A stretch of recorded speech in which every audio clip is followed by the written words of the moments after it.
looks like you actually worked with Kevin Hart and Heartbeat Productions before as well. If you wouldn't mind just expounding on that and how you were able to get into that room to be able to lend your services there as well.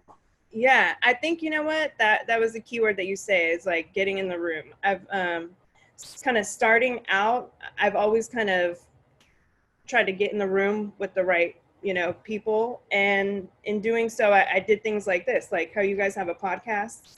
I had like a media outlet. So that gave me leverage to work with certain people. And now I was around those kind of people and I was getting invited to, that sort of thing. But on the work side, it's really about like the relationship. So with that one, I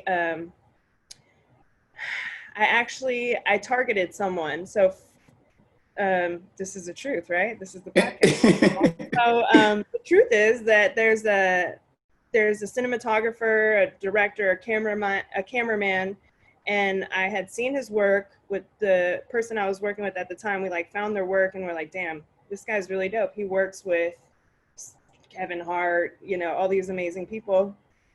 We should hire him so that we can get close to his crew, because we're also like producers. So it's like producers need a director, directors need a producer. So sometimes it's just kind of like, the one for one kind of thing. So so we ended up hiring him. We created this thing, we hired him, and we were able to build a relationship with this certain camera guy that then, that grew. And finally, once he was able to like trust our work and my work as a producer, he asked me to come on for the Kevin Hart thing. Yeah. So that was like a long, that was kind of like a long shot, but as like an entrepreneur or producer, it's really about kind of planting those seeds and watering them. Right.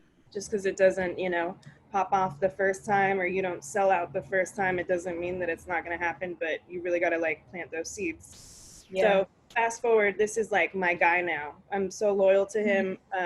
Any single event I do, he's hired. So, now we have that camaraderie, and now it's like, a friendship basically, but that's kind of how that happened. So when I was in the room, I actually met someone else that I was like, okay, who's this person? He seems like he's in charge. This is someone that I want to like bump shoulders with. And then I end up like working with him down the line by like planting a seed with him. So, that's how that works. I seen recently online, I thought it was like deep for real, especially with me trying to do what I'm doing. And it says networking can get you in places that degrees can't. It can't. And with you telling me your story, all I could think is that just networking, someone with a degree may not even met that right person. Mm-hmm. You know what I mean? Like you might just, so I just kind of heard the similarity with you or with your story. And I was like, yeah. I think being strategic about your networking is also really important, because you can waste a lot of time and maybe piss off a lot of people or seem desperate. That's like not what people want. It's to be an asset for people, because people want to know, what can you do for me? What can I get out of you?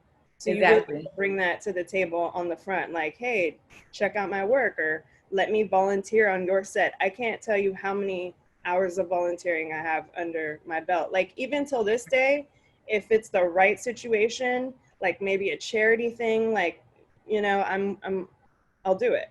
Exactly. Yeah. But like you said, strategic about it. That's key to it. Yeah, for real. Speaking of being strategic, I see at one point you even hired a business coach. If you wouldn't mind just sharing some details on exactly what a business coach is, how you found the right one, what that cost, and what took place. Yeah, that's my guy. Shout out to Chris Collins. Chris Collins, okay. So again, another seed that I kind of had planted. There was, it's like, let me find the people that are at the level that I want to be at and try and just kind of poke at them and see, what are they doing? What's their lifestyle like? What's their morning routine? How much are they hustling? Like, how do I get there? Mm-hmm. So I planted the seed a while back with Chris, and then, I'm consistent. I was kind of chipping at him for a little bit, and finally, he's a business coach for the automotive industry. He like flips over dealerships And so he started this thing that was a lot more towards like entrepreneurs and small businesses. And so I got invited to be a part of his mastermind group. And so it was honestly the most epic thing I've ever done. I 100% recommend, you know, if you find a coach that's worth it, do it. Because number one, it's kind of like a cheat code. And then also it holds you accountable. So because I'm paying, you know, now I'm like, I need to deliver on my end. You know, I have someone waiting for me. You know, there's like a lot of accountability. So I started tapping into business coaching because now that I know what I know, you know, it's like, let me share this with other entrepreneurs, especially like I'm all about the minority, women-owned, Latin-owned, Black-owned. I'm all for it. So like if I could extend my knowledge to that community, like why not? So right now I have a couple clients that I business coach. And one thing that I'll share is like one of the things that's really helped me that can probably help you and anyone listening to this. Again, another truth is what I call a $100,000 plan. So I think $100,000 is a really nice start off. It's a really nice goal for everyone, whether you're starting a business or you're just doing everything on your own. So basically, I would like everyone to grab their calculators. Okay. I already know these numbers, but I want you to see it. So if you take $100,000 and you divide that by 12, that's 8,333. But divide that by 30. So that's you only have to make $277 a day. $365 a day. But you know, say you take Sunday and Monday off, what's that look like? Right. But when you're selling products or services, you can break that down. Okay, how many of these shirts do I have to sell a day to hit that? Right. You know, then you put your goal on steroids so that 10x. Exactly, so you hit it. Yeah. Yeah, 10x everything. My personal trainer should tell me that. So you put this episode on OnlyFans. So y'all goddamn, this one ain't for free. But you know what? People who have an OnlyFans, you know, they could probably watch it and get some tips from it. They understand, like, okay, if I film this video this day, subscribers, you know what I'm saying? They gotta pay for this one, goddamn it. So you hosted something called Her First Million Visualization. Her First Million Visualization with Amber Kuzar. Research.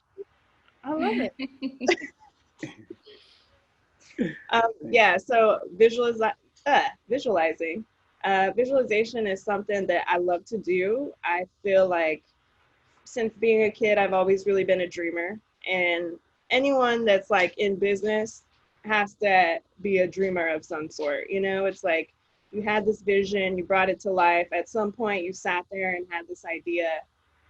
And like everything starts with an idea. So if your idea is like pessimistic or your goal's really low, like that's what's gonna happen. But I really strongly believe that there's a lot to visualization. Like everything that I've done, I've imagined, you know, so half of it is like mindset. And so basically my cousin and I, she's also an entrepreneur, we hosted this thing for women in business, and we had kind of like a Zoom, and we just went through like a meditation visualization kind of situation. And we talked about blocks, because that's one thing that people don't really talk about. It's all like, it's all dreamy, but it's like, okay, when you have blocks, if you can identify them as blocks, because you already know, so everyone has blocks. It's like, you know, what are your triggers? It could be your mom, it could be financial, it could be physical, like whatever your blocks are, your boyfriend, whatever it is, so that when it happens, it doesn't like slow you down from business. You can identify it as like, oh, that's just a block, and you're emotionally like not attached to it. Okay. Because otherwise you're making decisions emotionally, and it's just like, you can't do business emotionally. At all. Never get anywhere with that. Another truth. Yes. Damn, I'm giving you guys everything. No, hey, we love it. We love it.